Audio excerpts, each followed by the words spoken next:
चरणाशी नतमस्तक. आशीर्वचन. थांबा हे शब्द आपल्या मुखातील. शनिदेव, हा अंगारकाशी आपलं द्वंद्व जडलं. हो का तर अंगारकानं आपल्या भक्तीत खंड पाडण्याचा प्रयत्न केला म्हणूनच का? हा साहजिकच. मी प्रामाणिकपणे शिवशंकराची भक्ती केली. मनी स्वार्थ न धरता मी देवभक्ती केली. यात माझं काय चुकलं? निश्चितच स्वार्थ आणि परमार्थ या दोन गोष्टी आहेत.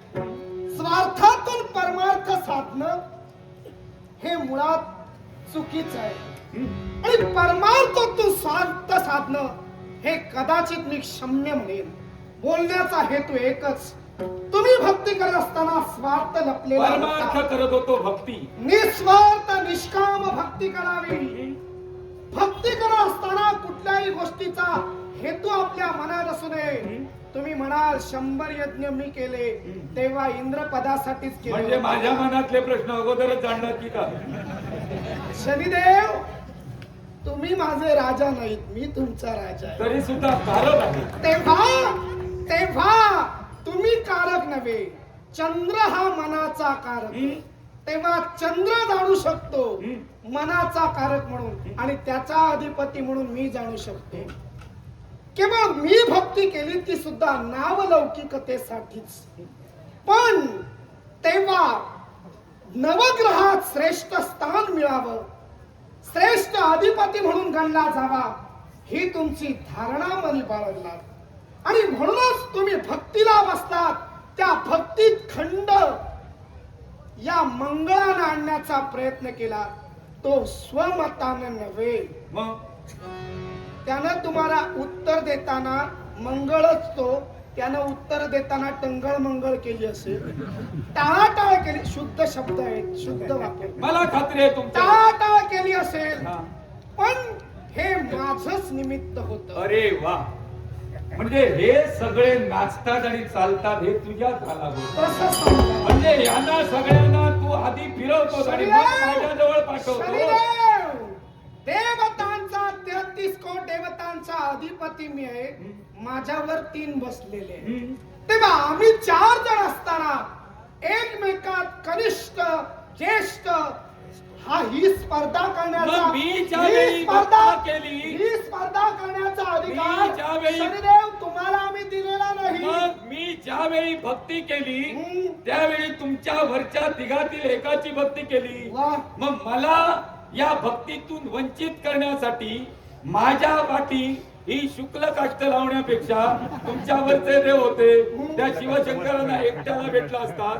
आज तिघात काम झालं. शनिदेव! हे कशाला उदाहरण?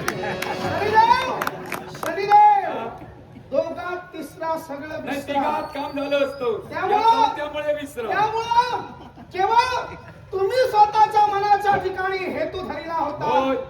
नवग्रहात श्रेष्ठ अधिपती होण्याचा. अर्थात तो हेतू चुकीचा आहे हे शिवशंकरांना आम्ही सांगा. साहजिक, जर तुम्ही माझ्या भक्तीत खंड पडताय, भक्ती मी शिवशंकरांची करतोय, तर तुम्ही त्यांना सांगू शकला असतात की या विश्वाच्या ठिकाणी शनी करतोय ते अयोग्य आहे, त्याला वंचित करा, त्याला तुम्ही प्रसन्न होऊ नका. मग शनिदेव, माली सुमाली देवतांना छळतायत, हा. त्यांना पाठिंबा शिवशंकरांचा आहे. हा. मग तुम्ही देवतातील घटक होता ना? मग माली नाही, सुमाली- माझा थांबा, प्रश्न माझा आहे. हा, उत्तर माझं असेल. माली सुमाली त्यातील एक मेला, एक अजूनही देवतांना त्रस्त करतोय. त्यांना पाठिंबा आणि त्यांना वरद असतं आणि अभयदान हे शिवशंकरांचं लाभलेलं आहे. मग तुम्ही देवतातील घटक होतात, तुम्हाला का मनात कधी विचार आले नाही की शिवशंकरांना सांगावं की माली सुमालीला वरदान देऊ नका?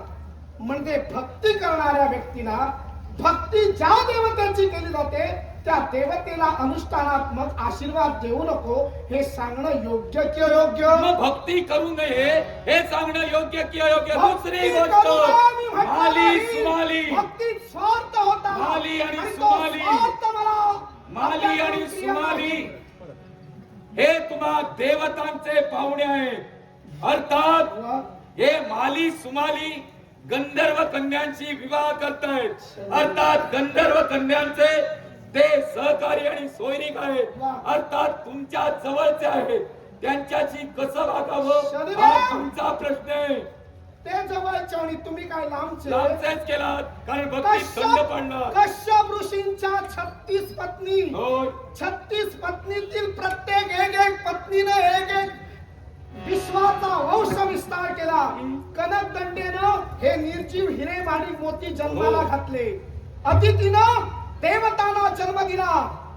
सुनरीनं 12 सूर्य प्रसवले आणि त्या सूर्यांचे तुम्ही म्हणजे 12चे नाही म्हणत एकाचे म्हणतो. एकाचा नाही 12चा मी नव्हे बोललेलं 12चा नाही, होतं. तसं नव्हे. तो आदित्य रूपानं 12 रूपानं नंतर राहिला. पण त्याचप्रमाणे दरुच्या पोटी दानव, तेव्हा आम्ही सगळे एकाचेच आहोत. मग इतरांचं का म्हणतात? प्रत्येकाचं कार्य वेगळंय. होय ना? तुम्ही एकांचाच आहे तर माली सुमालीवर बोट ठेवण्याचा अधिकार तुम्हाला काय नाही. ठेविलं?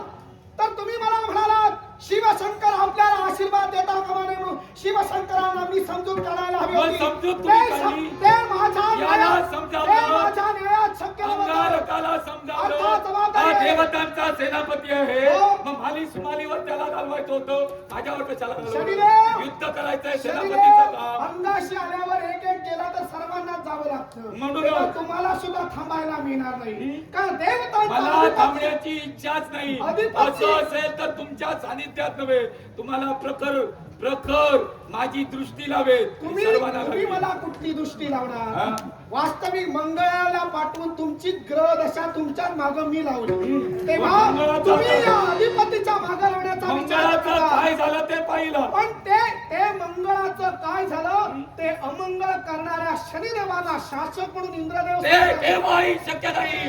जोपर्यंत शनी तुझ्या समोर आहे तोपर्यंत ते जर शक्य तसं नाही. असेल तर शनिदेव किंवा तुम्हाला सुद्धा देवतांचा अधिपती म्हणून मला न्याय करावा लागेल. पाहूया. हो हो हो शतयज्ञाच्या फलप्राप्तीने लाभे इंद्रपद. शतयज्ञाच्या फलप्राप्तीने लाभे इंद्रपद. सत्तेसाठी शनी इंद्र हा असा चालला मागे. सत्तेसाठी शनी इंद्र हा असा चालला मागे. शतयज्ञाच्या फलप्राप्तीने लाभे इंद्रपद. शतयज्ञाच्या फलप्राप्तीने लाभे इंद्रपद. सत्तेसाठी शनी इंद्र हा असा चालला मागे. सत्तेसाठी शनी इंद्र हा असा चालला मागे. हो हो हो सत्तेसाठी वैरी होती हीरा कांती राती. सत्तेसाठी वैरी होती हीरा कांती राती.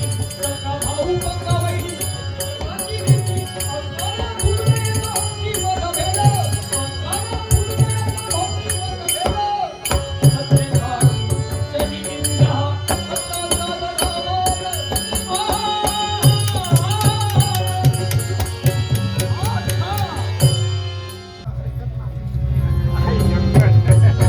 हा थांब हे शब्द आपले. पुत्र शनिदेव शुक्रासारखा मित्र नाही आणि मंगळासारखा शत्रू नाही.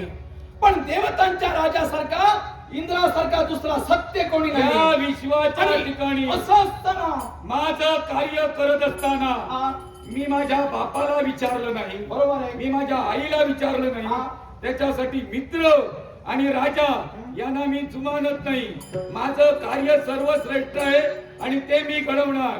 ग्रहमंडळाच्या ठिकाणी हा. माझं अस्तित्व प्रथम मी निर्माण केलेलं आहे. बरोबर आहे. तुम्ही म्हटलं होता तुझं अस्तित्व काय, ते मी निर्माण केलं आणि त्या अस्तित्वासाठी तुम्ही जर विरोधाभास निर्माण करत असाल तर मी कुणाला मान्य करणार नाही. शनिदेव हा अहंकाराचा पर्व झाला.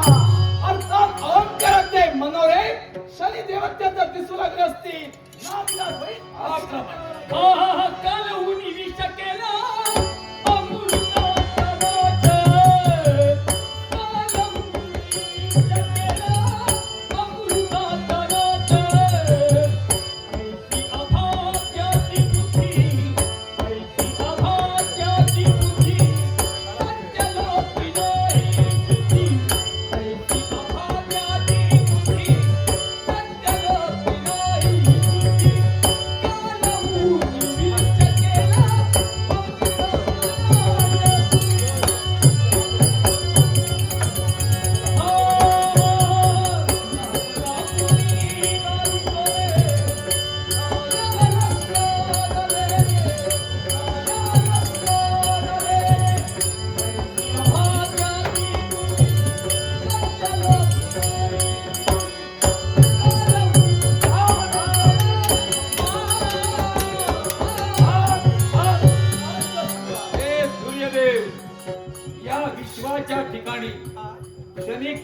करू शकतो याची प्रचिती बऱ्याच जणांना आली.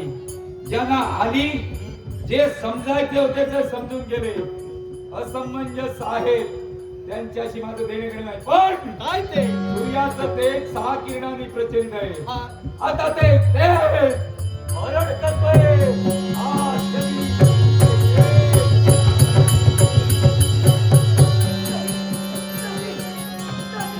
सूर्य तेज हरण आलाय.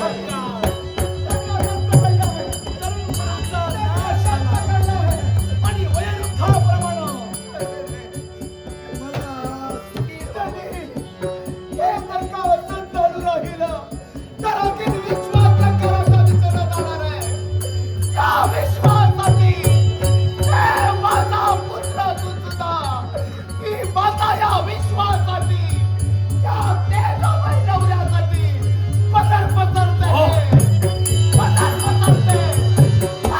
हे शनी हे प्रसंग निर्माण करत असतानाच जन्मदाती माता तुझ्याजवळ भीक मागते स्वतःच्या पतीच्या प्रमाण. आणि तेच प्राण आज वृद्धावस्थेत. मग तो काळ पुन्हा त्यांना द्यावा. ते कारुण्य तो काळ त्यांना द्यावा. कारण मातेसाठी होय एक पुत्राला ते करावंच लागेल. ओम नमः शिवाय. पुन्हा तेजोमय सूर्यदेव झालेला आहे. बा तुला धन्यवाद देतोय. स्वतःचं अस्तित्व प्रत्येकानं निर्माण करा. खरंय. तत्व त्या शनीला दोष तुम्ही दिला. आईला मी नमस्कार केला नाही. बापाचे शब्द मान्य केले नाही. पण प्रत्येक पुत्र हा कर्तबगार असावा. आई बापाला दूषण न देता त्याने जर आपल्याला जीवचलं असेल तर आपलं अस्तित्व त्यानं निर्माण करावं. आणि पुन्हा त्या आई वडिलांच्या चरणाशी येऊन आपलं अस्तित्व सिद्ध झालं. विजयी भव. विजयी भव. पण मी विजयी कधी होईल? केव्हा? अंगारक म्हणजे मंगळ. हो हो. यानं नीलमंदा माझी होणारी पत्नी हिच्या मनात कलह निर्माण केला. आणि त्याने करून तिला पुलाच्या माघारी पाठवली. ती मला हवी आहे. ही जर तुझी इच्छा असेल तर चल म्हटलंय. तुझी इच्छा पूर्ण करण्यासाठी